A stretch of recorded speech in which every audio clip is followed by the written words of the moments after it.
할렐루야! 오늘은 세종을, 내일은 대한민국과 온 땅에 전도와 선교의 사명을 감당하는 세종순복음 드림교회입니다. 하나님의 사랑과 은혜가 치유와 응답이 있는 성령 충만한 교회입니다. 구독과 중보기도로 드림가족이 되어보세요. 오늘도 주 안에서 참 좋은 날입니다. 오늘 저는 여러분과 함께 절대 긍정의 삶이란 제목으로 말씀을 나누고자 합니다. 항상 기뻐하고 쉬지 말고 기도하고 범사에 감사하라고 주님께서 말씀하셨는데, 이와 같은 절대 긍정적인 마음을 가지지 않고는 이와 같은 삶은 불가능합니다. 절대 긍정적인 마음을 가지려면 로마서 8장 28절 하나님을 사랑하는 자 곧 그 뜻대로 부르심을 입은 자들에게는 모든 것이 합력하여 선을 이룬다는 이 진리를 깨달아 알아야만 할 수가 있는 것입니다. 세계적인 사회학자인 커밍 워크는 성공의 요인을 4가지로 말했습니다. 첫째는 머리가 좋아야 하고, 둘째는 지식이 있어야 하고, 셋째는 기술이 있어야 하고, 넷째는 태도가 중요하다고 했는데, 그런데 이 4가지 요인 중에서 성공의 93% 이상의 결정적인 영향을 주는 것은 바로 긍정적인 태도라고 말한 것입니다. 긍정적인 태도가 인간 성공의 93%의 역할을 한다는 것을 말하고 있는 것입니다. 우리가 긍정적인 삶을 살기 위해서는 성경 말씀 로마서 8장 28절에 하나님을 사랑하는 자 그 뜻대로 부르심을 입은 자들의 모든 것이 합동하여 선을 이룬다고 해서 가장 첫째 요건이 하나님을 사랑한 자라고 말해준 것입니다. 하나님을 사랑하는 자만이 절대 긍정적인 삶을 살 수 있습니다. 하나님 없이 어떻게 긍정적이 될 수 있습니까? 우리가 사는 세상에는 염려, 근심, 불안, 초조, 절망이 많고 어려운 고난이 많은데 우리 인간의 힘으로 헤쳐나갈 수 없는 벽에 부딪히면 우리는 암담하게 되고 절망하게 되는 것입니다. 그럴 때 긍정적인 마음을 품을 수 있다는 것은 불가능합니다. 하나님이 계시기 때문에 하늘이 무너져도 솟아날 구멍이 있다는 속담처럼 온 천지가 꽉 막혀도 하늘에 계신 하나님이 계심으로 우리는 믿음을 통해서 긍정적인 마음을 가질 수가 있는 것입니다. 그래서 성경에는 하나님을 사랑한 자만이 절대 긍정적이 될 수 있다고 말씀하고 있는 것입니다. 하나님을 사랑한다니 내가 과연 하나님을 사랑하고 있는지 아닌지를 점검해 보아야 할 것입니다. 오늘 내가 과연 하나님을 사랑하는가? 내가 하나님을 사랑한다면 마음 중심에 하나님 생각이 항상 뿌리가 내려 있어야만 되는 것입니다. 사랑은 언제나 사랑하는 대상을 생각합니다. 저는 어릴 때 우리 어머님이 부엌에서 밥을 지을 때 불을 떼는 역할을 많이 했습니다. 부엌에서 불을 떼고 있는데 안방이 상당히 먼데도 불구하고 동생이 깨어서 울면은 영락 없이 어머니면 불 단단히 떼어라, 동생이 깨어서 운다, 젖먹이고 올 테니까 부엌일을 단단히 돌보라 그랬어요. 그래서 어머니, 어린애기 우는 소리가 전혀 안 들리는데요. 아니야, 깨어서 울고 있어. 늘 그것을 신비하게 느꼈습니다. 어머니는 어떻게 동생이 우는 소리를 들으시는가? 나는 전혀 들리지 않은데요. 그것은 어머니의 마음이 동생을 사랑하기 때문에 동생 생각으로 꽉 들어차 있어서 동생의 조그마한 울음소리도 들을 수 있지만은 나는 동생에 대한 생각이 전혀 없었기 때문에 울음소리를 들을 수가 없었던 것입니다. 마음 중심에 하나님 생각이 가득히 뿌리 내린 자가 하나님을 사랑하는 자인 것입니다.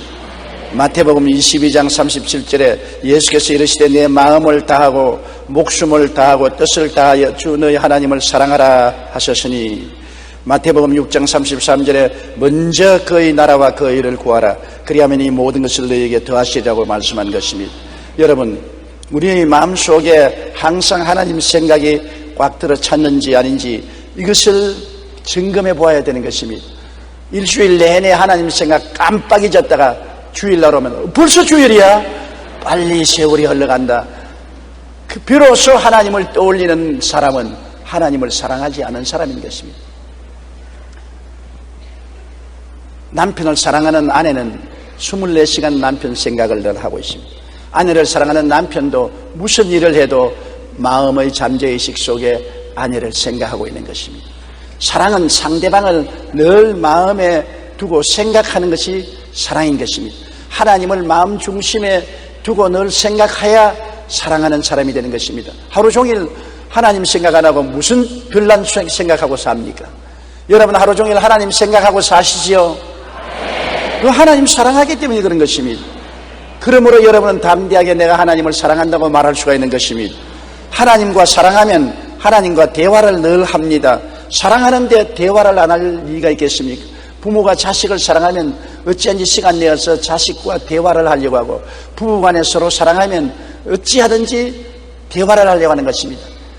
결혼을 하고 세월이 흘러가서 결혼이 법적인 연결만 되고 형식과 의식화되면은 대화가 사라지는 것입니다. 남편도 부인 만나서 할 이야기도 없고, 부인이 남편 만나서 할 이야기도 없고, 이야기해봤자 별 재미도 없고, 그러므로 점점 대화의 창이 닫혀버리고 마는 것입니다. 이것은 사랑의 창이 닫혔다는 것입니다. 마음에 사랑을 하면은 쓸데없는 이야기라도 자꾸 하고 싶습니다. 온갖 대화의 조건을 만들어서 서로 대화를 하게 되는 것입니다. 하나님을 사랑하는 자는 하나님과 늘 기도하기를 원하는 것입니다. 앉아도 기도하고 서도 기도하고 무슨 일을 당해도 하나님께 기도하는 것입니다. 기도란 특별한 것이 있나요? 하루가 지나면 하나님, 오늘 나는 아침에 일어나서 하나님 은혜로 밥 잘 먹었습니다. 직장에 나가서 일을 했는데 상사하고 좀 다투었지만 화해했습니다. 어려운 일을 당했지만 잘 해결했습니다. 하나님 건강하게 오늘 또 하루를 잘 지내고 집에 와서 가족들과 만나게 되었으니 감사합니다. 그게 기도예요. 기도라는 것은 그저 자꾸 주시옵소서, 주시옵소서, 주시옵소서 이것만이 기도라고 생각하면 기도가 아닌 것입니다. 기도란 단순한 우리 하루하루 생활에 대한 보고도 하고 하나님의 은총을 감사하는 이와 같은 대화가 있어야 되는 것입니다. 시편 130편 5절에 나 곧 내 영혼은 야훼를 기다리며 나는 주의 말씀을 바란다. 하나님을 앙망하고 기다리는 것도 하나님과의 대화인 것입니다. 시편 19편 14절에 나의 반석이시여 나의 구속자이신 야훼 내 입의 말과 마음의 묵상이 주님 앞에 연락되기를 원하나이다. 내 입술에 말하고 마음에 하나님에 대한 묵상을 하는 것도 하나님과의 대화인 것입니다. 시편 116편 2절에 그의 귀를 내게 기울이셨으므로 내가 평생에 기도하리로다. 하나님은 자녀들이 하나님께 이야기하기를 원하시는 것입니다. 우리를 향해서 귀를 기울이고 계시는 것입니다. 그래서 주님이 너는 내게 부르짖어라. 내가 내게 응답하겠고 내가 알지 못하는 크고 은밀한 것을 보여주겠다고 말씀하시는 것입니다.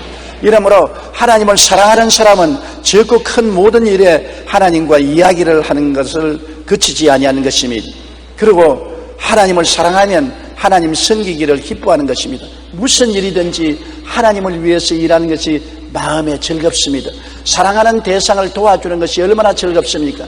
부모가 자식을 도와주는 것은 억지가 아닙니다. 기쁨과 즐거움 가운데 자녀를 도와주는 것입니다. 아내가 남편을 돌봐주는 것 기쁨과 즐거움 가운데 하는 것이고, 남편이 아내를 보살피는 것도 기쁨과 즐거움을 하는 것입니다. 사랑하면 봉사하고 섬기는 것이 그렇게 기쁠 수가 없습니다. 사랑하지 아니하면 봉사하는 것이 짜증이 나는 것입니다. 여러분, 남편을 돌봐주는 것이 짜증이 나거들랑 사랑이 식은 줄 아십시오. 아내 돌봐주는 것이 귀찮아지면 사랑이 식어지는 경고와 빨간불이 켜지는 것입니다. 사랑은 상대를 섬기는 것이 즐겁고 기뻐서 무엇보다도 그것을 하기를 원하는 것입니다. 시편 2편 11절에 야훼를 경외함으로 섬기고 떨며 즐거워할지라고 말한 것입니다. 하나님을 경외하고 섬기는 것이 즐거운 것입니다. 시편 100편 2절에 기쁨으로 야훼를 섬기며 노래하면서 그 앞에 나아갈지어다. 하나님을 섬기는 것이 기쁨으로 해야 되는 것입니다. 잠언서 8장 17절에 나를 사랑하는 자들이 나의 사랑을 입으며 나를 간절히 찾는 자가 나를 만날 것이라. 하나님을 기쁘게 섬기고 찾으면 하나님이 즐겁게 만나주시는 것입니다. 그러므로 하나님을 사랑하는 자는 하나님 섬기기를 기뻐하는 자인 것입니다. 그리고 하나님을 사랑하는 자는 하나님을 자랑하기를 기뻐하고 실행하는 자인 것입니다. 여러분, 사랑하는 상대를 밉게 보는 사람 보았습니까? 제가 오랜 세월 동안 목회하면서 많은 집안에 신방을 갔는데 손주나 손녀를 안고 있는 할아버지 할머니가 손주나 손녀 자랑 안 하는 사람 못 봤어요. 내 손주 손녀 잘못 낳지요, 아이고 밉상 꾸러기지요, 이런 분 못 들었어요. 내가 보기에는 잘못 낳고 밉상 꾸러기같이 보이는데도 아이고 우리 손주 잘났다, 우리 손녀 잘났지요, 한번 쓰다듬어 주세요, 안수해 주세요, 아이고 이놈 참 잘났어. 왜? 사랑의 눈으로 보니까 잘나게 보이는 것입니다. 사랑이 사라지면 못나게 보여요. 여러분, 남편이 못나게 보이니까 사랑이 식어졌어요. 부인의 얼굴에 흠점만 보입니까? 사랑이 식어졌어요. 여러분의 형제나 친구들이 미워 보입니까? 사랑이 식어졌어요. 사랑은 허다한 허물을 덮고 못난 것을 다 덮어버리고 잘난 것만 보기 때문에 잘나게 보이는 것입니다. 우리가 하나님을 잘나게 보면 하나님을 자랑하지 않습니까? 하나님을 자랑하면 하나님이 기뻐하시는 것입니다. 시편 91편 14절로 16절에 하나님이 이르시되 그가 나를 사랑한즉 내가 저를 건지리라. 하나님을 사랑해주면 하나님이 건지겠다. 제가 내 이름을 안즉 내가 저를 높이리라. 내 이름을 알아주면 나도 저를 높여주겠다. 제가 내게 간구하리니 내가 응답하리라. 환난 날에 내가 저와 같이 하여 저를 건지고 영화롭게 하리라. 내가 장수함으로 저를 만족케 하며 나의 구원으로 보이리라 하시도다. 하나님도 하나님을 사랑하고 하나님을 높이는 자를 위해서 건지시고 높이시고 같이 계시고 돌보시고 장수하게 만들어 주시겠다고 하신 것입니다. 그러므로 우리가 긍정적인 삶을 살기 위해서는 제일 첫째 요건이 하나님을 사랑해야 되는 것입니다. 하나님께 무관심하고 하나님을 사랑하지 않은 사람을 위해서 하나님이 도와주겠다고 약속하지는 아니한 것입니다. 그렇기 때문에 항상 우리는 성령 충만하여 하나님을 사랑하고 하나님과 대화하고 하나님을 기쁘게 섬기고 하나님을 자랑하여 하나님께서 영광을 얻으시도록 하게 되시기를 바랍니다. 둘째로는 그 뜻대로 부르심을 입은 자라야 절대 긍정적이 될 수 있습니다. 우리의 삶이 하나님과 아무 상관이 없이 하나님대로 나는 내대로 살면은 하나님께서 우리 위해서 역사할 리가 없는 것입니다. 우리가 하나님 뜻대로 살아야 돼요. 우리가 가정에서 자녀를 기를 때라도 자녀가 부모의 뜻대로 살아야 자녀를 책임지는 것입니다. 자녀 자기대로 가고 부모 자기대로 가면은 자녀들의 저지른 일에 대해서 부모가 책임을 질 수가 없는 것입니다. 우리는 하나님의 뜻을 알아서 하나님 뜻대로 살아야 되는데 가장 중심적인 뜻은 예수 믿는 것입니다. 여러분, 예수 믿지 않고는 하나님 자녀가 될 수 없습니다. 하나님께 나가는 길이요 진리요 생명은 예수님밖에 없습니다. 하나님의 뜻은 온 천하 만민이 예수 믿고 구원받기를 원하는 것입니다. 나는 예수 믿지 않고 하나님께 가겠습니다. 내가 수양과 도덕을 닦고 많이 기도하고 고행을 해서 스스로 자격을 갖추어서 하나님께 나가겠습니다. 그 하나님께서 나는 너를 모른다고 말한 것입니다. 하나님이 우리에게 제시한 길은 그 아들 예수님을 통해서 오라는 것입니다. 그 아들이 우리의 죄를 짊어지고 십자가에 처참하게 몸짓고 피 흘려서 죄가를 지불해 놓으시고 난 다음 하나님 이 길을 통해서 오너라. 내 아들의 보혈을 통해서 오라고 말했는데 그 보혈의 길을 버리고 다른 종교를 통해서 스스로의 노력과 수양을 통해서 하나님께 나가겠다면 하나님에 대한 반역인 것입니다. 길을 잘못 들인 것입니다. 하나님 뜻대로 부르심을 받지 않은 것입니다. 오늘 하나님은 여러분을 불러서 예수 믿고 구원받기를 원하는데 오늘 예수를 구주로 믿고 교회에 나와서 예배드리는 여러분은 하나님의 뜻을 따라 주님께 나온 것을 보여드리는 것입니다. 성경은 요한복음 14장 6절에 내가 곧 길이요 진리요 생명이니 나로 말미암 정거는 아버지께로 올 자가 없다고 하시므로 구원의 유일한 길은 예수님을 믿는 길밖에 없고 하나님께 나오는 길도 그 길밖에 없다는 것을 보여주는 것입니다. 에베소 1장 5절에 그 기쁘신 뜻대로 우리를 예정하사 예수 그리스도로 말미암아 자기의 아들들이 되게 한 것입니다. 예수 통하지 않고는 하나님의 원수가 되고 마귀의 자식이지 하나님의 자녀가 되지 않은 것입니다. 그리고 하나님 섬기는 것이 생활의 목적이 되어야 하나님 뜻대로 부르심을 받은 사람이 되는 것입니다. 하나님 뜻대로 사는 사람은 내 삶 전체가 하나님 섬기는 것이다. 내가 있는 곳이 곧 하나님 섬기는 곳입니다. 내가 하나님 섬기기 위해서 목사가 되어야 되고 전도사가 되어야 되고 장로가 되어야 되고 안수집사, 권사, 서리집사, 지역장, 구역장이 되어야 하나님 섬긴다고 생각하는 것은 잘못된 것입니다.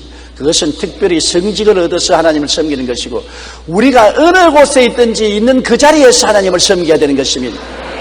내가 전업주부입니까? 주부로서 하나님을 섬기십시오. 내가 소재부입니까? 소재부로서 하나님을 섬기십시오. 내가 직원입니까? 직원으로서 그 자리에서 하나님을 섬기십시오. 내가 공장 노동자입니까? 노동자로서 그 자리에서 하나님을 섬기십시오. 있는 그 자리가 예배당이라고 생각하십시오.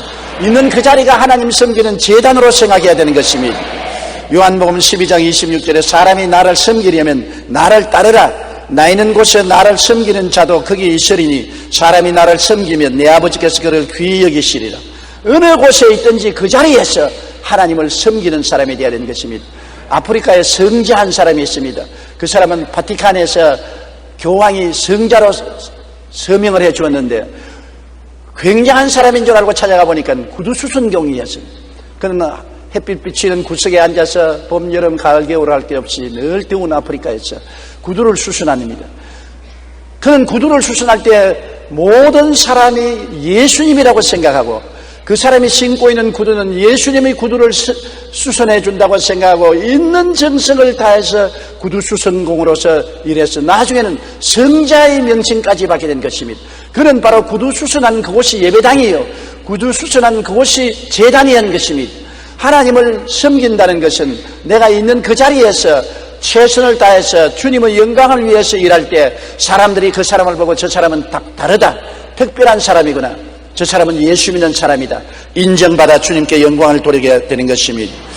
고린도전서 10장 31절에 그런즉 너희가 먹든지 마시든지 무엇을 하든지 다 하나님의 영광을 위해서 하라고 말한 것입니다. 이렇게 하면은 내가 처처에 있는 곳에서 하나님의 뜻대로 부르심을 받아서 살게 되는 것입니다. 그리고 하나님은 항상 기뻐하고 쉬지 말고 기도하며 범사에 감사하라. 이는 그리스도 예수 안에서 너희를 향하신 아버지의 뜻이라고 말한 것입니다. 안 기쁜데 기뻐하라고 하는 것입니다. 우리가 세상에 살면서 안 기쁠 때가 많지 않습니까? 그래도 기뻐하라는 것입니다. 그럼 어떻게 할까요? 안 기뻐도 웃으라는 것입니다. 사람들이 웃으면 보기가 좋아요. 나는 언제나 우리 성가대가 노래할 때 텔레비를 통해서 성가대원들의 얼굴을 봅니다. 대다수로 부르퉁해가 집에서 부부간에 싸우고 부모 형제간에 싸우고 온 것처럼 노래를 부르는데 그러면 안 돼요.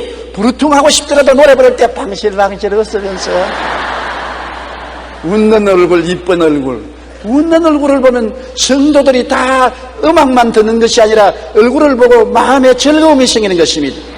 사람을 만날 때도 찡그리고 만나면 기분이 좋지 않습니다. 방실방실 웃으면 이쁘지요. 장미꽃만 이쁜 건 아닙니다. 호박꽃도 이쁘다고요. 왜냐하면 웃기 때문에 이쁘다고요.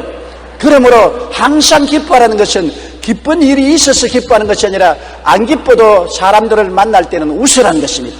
하나님 만날 때도 웃고 사람들 만날 때도 웃는 것이 항상 기뻐하는 것입니다. 쉬지 말고 기도하라는 것도 늘 하나님께 있는 말 없는 말 다 가지고 대화를 하라는 것이고, 범사에 감사하라는 것은 고통스러울 때도 감사하라. 돌을 탁 차고 발이 아플 때 아이고 아파라, 어느 놈이 돌을 갖다 놓는 거지 말고 아이고 아파라, 돌로 인하여 감사합니다. 감사를 밥 먹듯이 하라는 것입니다. 내가 평신 돌 때 부산 순복음교회 성도로 했습니다. 그때 리처드 목사님, 선교사가 목사님인데 언제나 예배드리기 전에 교인 수가 적으니까 일주일 동안 좋은 일이나 슬픈 일이나 있은 사람 나와서 간증하라 그래요. 그런데 한 사람이 나와서 할렐루야 감사합니다, 우리 아버님이 죽었습니다. 나 그거 잊어버리지 않아요. 잘못 들으면 굉장히 오해할 말을 하는 겁니다. 그러니까 범사에 감사하니까 우리 아버지 죽었다고 감사하다고. 근데 사실은 아버지가 돌아가셔서 천당 가시니까 감사 안 할 일도 없지요. 그러나 그 사람은 철저히 성경 말씀대로 산다고 속으로만 감사할 것을 겉으로까지 감사를 해가지고서 모든 사람이 웃었고 세월이 오래 흘러도 내가 항상 그 사람 얼굴이 기억나고 사라지지 않습니다. 철저히 우리의 생활 속에 좋은 일이나 구전 일이나 감사하는 삶을 사는 것이 하나님의 뜻이라고 말씀하는 것입니다. 너가 느헤미야서 8장 10절에 야훼로 인하여 기뻐하는 것이 너희 힘이라고 말했었으며, 에베소서 5장 20절에 범사에 우리 주 예수 그리스도의 이름으로 항상 하나님께 감사하라고 말하고 있는 것입니다. 셋째로 그렇게 하면 모든 것이 합력하여 선을 이루는 것을 믿으라는 것입니다. 믿고 긍정적인 마음을 가져라. 하나님을 사랑하고 범사의 그 뜻대로 사는 삶을 사는 사람은 모든 일이 합동하여 선이 된다고 믿고 긍정적인 태도를 취하라. 어떤 일이 생겨도 끝에 가서는 합동하여 선하게 된다.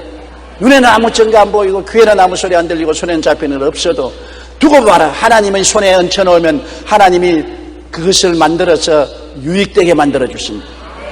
좋은 일도 하나님 손에 얹혀놓고 나쁜 일도 하나님 손에 얹어놓으면 하나님의 손이 만지면 모든 것이 변화되어 아름답고 선하게 되어버리고 마는 것입니다. 하나님은 토기장애와 같아서 어떠한 진흙을 갖다 얹어놓아도 멋진 토기로 만들어내는 능력의 하나님이 되시는 것입니다. 그러므로 선악간의 모든 배후에 하나님의 손길이 있음을 우리는 항상 보아야 되는 것입니다. 하나님은 선한 일에도 배후에서 역사하시고 악한 일도 배후에서 역사하는 것입니다. 예수님이 십자가에 못 박혀 죽은 것은 역사상 우리가 볼 때 가장 악한 일이 아닙니까? 유대인들과 빌라도가 합쳐서 하나님의 아들을 십자가에 못 박아 죽었는데 우리가 보기에는 최악의 상황인 것입니다. 그런데도 하나님 손에 얹혀지니까 이것이 최선의 사건이 되어서 그를 통하여 온 인류가 믿음으로 구원받고 영생복락에 얻는 생명의 원천이 되어버리고 마는 것입니다. 마귀가 최악을 가져왔지만은 하나님은 최악 속에서 최선을 만들어내버리고 마는 것입니다. 선악간의 모든 배후에 하나님의 손길이 있음을 보아야 되는 것입니다. 이사야 45장 7절에 나는 빛도 짓고 어둠도 창조하며 나는 평안도 짓고 환난도 창조하느니 나는 야훼라 이 모든 일들을 행하는 자니라 하시니라. 빛도 하나님 손에서 어둠도 하나님 손에서 다 창조되고 운영되는 것이므로 밝을 때도 어두울 때도 하나님께 의지하고 맡기면 합동하여 선을 이루게 만들어 주시는 것입니다. 루벤 토레이 목사님은 중국 선교사로 오랫동안 헌신한 분입니다. 그가 중국에서 통역을 했던 일이 있었는데 통역을 마치고 돌아오다가 교통사고를 당하여 깨어보니까 한쪽 팔이 없습니다. 엄청난 사고였기 때문에 혼수 상태에 있을 때도 그대로 내버려두면 몸이 성하지 못하므로 허락 없이 의사들이 팔을 잘라버렸었습니다. 그가 혼수에서 깨어나 보니 한쪽 팔이 없습니다. 그는 하나님께 제일 먼저 기도한 것이 하나님 한쪽 팔을 가져가 주셔서 감사합니다. 지금까지 하나님께서 두 팔을 주어서 잘 살았는데 또 하나님께서 필요하시기 때문에 내 한쪽 팔을 가지고 가셨음을 감사합니다. 사람들이 고개를 기웃등거리고 이상하게 생각했습니다. 이거 교통사고 당해서 머리가 좀 돌아간 것이 아닌가. 팔을 하나님이 가져가시니 감사하다니. 그래서 중국 선교사로 은퇴하고 미국에 들어갔다가 다시 자원해서 한국 선교사로 나왔는데 그때가 6.25 사변 때였습니다. 6.25 사변 때 전쟁으로 말미암아 많은 군인들과 많은 평민들이 팔을 잃고 다리를 잃고 이수족이나 이런 일들을 하는 한국에 병원이 없었습니다. 사람들이 팔을 잃고 다리를 잃어도 이수족을 만들 곳이 없었는데 이분이 한국 선교사로 와보니까 너무나 한국의 많은 군인들과 평민들이 전쟁의 상처로서 팔이 없고 다리가 없습니다. 그런데 그는 팔을 잃고 난 다음 미국에 건너가서 자기 팔을 이수족으로 만들어서 사용했었습니다. 그래서 팔다리 없는 사람에 대한 깊은 관심이 있었기 때문에 대구에서 처음으로 재활병원을 시작해서 팔다리를 만들어서 한국 상위 군인들과 한국 국민들에게 보급하고 예수를 전도하게 되었습니다. 그때야 비로소 그는 하나님의 섭리를 알았습니다. 하나님 감사합니다. 아무도 한국의 전쟁으로 팔다리 잃은 사람에 관심을 가지고 있었는데 날 보고 팔을 하나 가져가심으로 너가 인조 팔과 인조 다리를 만들어서 이 사람들을 도우라고 하는 명령을 내리신 줄로 압니다. 그래서 이분을 통해서 비로소 이족과 이수를 만드는 한국 최초의 재활의학을 시작한 것입니다. 당시 많은 선교사들이 있었지만 팔을 잃은 아픔과 고통을 체험한 토레이 목사만이 팔다리를 잃은 자들을 위한 사명을 발견하고 그들을 위한 사역을 할 수가 있었습니다. 그분은 한 번도 왜라는 질문을 하지 않았다고 합니다. 하나님 왜인지 제가 이해하지 못하지만 하나님께서 합력하여 선을 이룰 줄 믿습니다. 이것이 토레이 목사의 평생 고백이었다고 한 것입니다. 그는 중국에서 팔을 잃었으나 그 팔 잃은 그 은혜를 한국에서 수많은 사람들에게 이족과 이수를 만들어 줌으로 갚을 수 있고 전도할 수 있는 것입니다. 하나님은 우리에게 그 당시에는 큰 불행 같으나 나중에는 그를 통해서 하나님을 섬기는 위대한 사역을 주기 위해서 그렇게 하셨다는 것을 깨달아 알게 된 것입니다. 하나님의 절대 주권이 만사를 통치하심을 믿어야 되는 것입니다. 하나님은 좋은 일이나 나쁜 일이나 기쁜 일이나 슬픈 일이나 하나님이 배후에서 통치한다는 것을 알고 의지하면 마음속에 긍정적인 태도를 가질 수가 있는 것입니다. 시편 103편 19절에 야훼께서 그의 보좌를 하늘에 세우시고 그의 왕권으로 만유를 다스리시니, 하나님은 지배하시는 하나님인 것입니다. 이사야 45장 9절에 진흙이 토기장이에게 너는 무엇을 만드느냐, 또는 내가 만든 것이 그는 손이 없다 말할 수 있겠느냐. 하나님은 토기장입니다. 진흙으로 원하는 것을 만들어내시는 것입니다. 그렇기 때문에 하나님의 절대 주권이 만사를 통치하심을 믿어야 되고, 하나님은 악을 변하여 선이 되게 하시는 섭리를 나타내는 것을 알아야 되는 것입니다.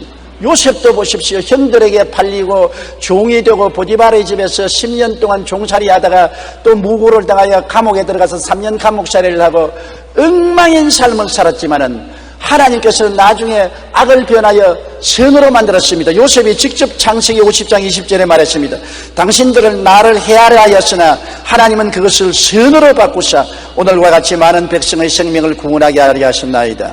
여러분께서 그러므로 고통과 괴로움과 좌절과 절망이 다가올지라도 하나님은 이것조차 선으로 만드신다. 악을 변하여 선으로 만드시는 하나님이라는 것을 믿고 인정하고 긍정적인 태도를 가지게 되시기를 주의 이름으로 축원합니다. 영국에 한 영특한 소년이 있었습니다. 어찌나 총명했던지 학교에서 작은 천재라고 불렀습니다. 그런데 어느 날 소년은 눈에 피를 흘리면서 집으로 돌아왔습니다. 친구들이 놀이를 하다가 새총으로 눈을 쏘아서 두 눈이 실명되고 장님이 되었습니다. 부모들은 땅을 치고 울고 좌절하고 절망했습니다. 하나님, 이런 일이 있을 수가 있습니까? 그러나 이 소년은 말했습니다. 아버지 어머니를 보고, 아버지 어머니 슬퍼하지 마십시오. 눈은 이렇지만 목은 머리는 달려 있습니다. 눈은 없지만 머리는 달려 있습니다. 팔다리가 있어요. 그러므로 하나님께서 눈은 가져가셨지만 머리와 팔다리는 주셨으니 감사합니다. 야, 이놈의 새끼야, 정신없는 소리하고 눈을 잃었으면 무슨 그런 소리 하느냐. 이 소년은 절대 긍정적이었습니다. 나는 눈을 잃었지 머리는 잃지 않았습니다. 머리를 사용해서 살 수 있습니다. 그래서 점자를 열심히 공부하고 고등학교 대학을 나오고 국회의원으로 당선되고 훌륭한 정치인이 되어서 나중에 영국의 유명한 교통부 장관이 되었었습니다. 그 이름이 바로 헨리 포세트인 것입니다. 그가 비록 눈은 잃었지만은 그 때문에 더 분발해서 영국을 움직이는 국회의원이 되고 정치인이 되고 교통부 장관까지 될 수 있었던 것입니다. 모든 일이 합동하여 선을 이루는 것입니다. 절대 긍정의 삶이 마음의 평안과 기쁨과 생활의 안정을 가져오고 삶의 승리와 성공을 가져옵니다. 이 세상에 5만 가지 걱정 근심에 휘말린 인생의 삶 중에 절대 긍정적인 삶, 눈에는 아무 증거 안 보이고 귀에는 아무 소리 안 들리고 손에는 잡힌 게 없고 내 앞길 칠흑같이 어두워도 절대적인 긍정적인 삶을 갖기 위해서는 로마서 8장 28절을 마음에 아로사게 해야 되는 것입니다. 하나님을 사랑하는 자, 곧 그 뜻대로 부르심을 입은 자들에게는 모든 것이 합력하여 선을 이루느니라. 어떤 일이 생겨도 끝장에는 좋게 된다. 왜냐하면 하나님이 내 인생을 손 위에 얹어놓고 하나님께서 친히 이를 조작하셔서 새로운 인생을 만들어내는 것입니다. 아무리 파괴된 그릇이라도 다시 주의 손에 얹어놓으면 새로운 그릇으로 만드는 기적을 베풀어 주시는 것입니다. 하나님을 우리가 사랑하십시다. 그리고 예수 믿고 우리 있는 그 자리에서 하나님을 섬기는 삶을 사십시다. 그리고는 모든 일이 합동하여 선을 이룬다는 믿음을 가지고 항상 긍정적이고 적극적이고 창조적인 마음을 가지고 만사의 하나님을 감사하고 찬양하는 삶을 살게 되시기를 바랍니다. 그러면 끝에 가서 언제나 영혼이 잘되고 범사에 잘되며 강건하고 생명을 얻되 넘치게 얻는 영광스러운 결과를 얻게 되실 것입니다. 우리 고개 숙여 기도드리겠습니다. 살아계신 우리 아버지 하나님, 우리는 이 세상에 살면서 허무맹랑한 일을 당해도 낙심하고 좌절하고 절망할 때가 많습니다. 인간의 힘이란 벽에 부딪히고 한계가 있어서 못할 일들이 너무나 많습니다. 그러나 전지전능 무수하신 하나님이 우리와 함께 계시고 우리 아버지가 되시고 우리가 하나님을 사랑하고 하나님을 섬기기 위해서 우리 일생을 살면은 모든 일에 하나님이 간섭하여 주시고 역사하여 주셔서 합동하여 유익이 되게 만들어 주심을 감사합니다. 결과가 좋아지니 모든 것이 좋아집니다. 아버지 하나님, 이 긍정적인 믿음을 가지고 살게 하여 주시옵소서. 예수님 이름으로 기도드리옵나이다. 아멘.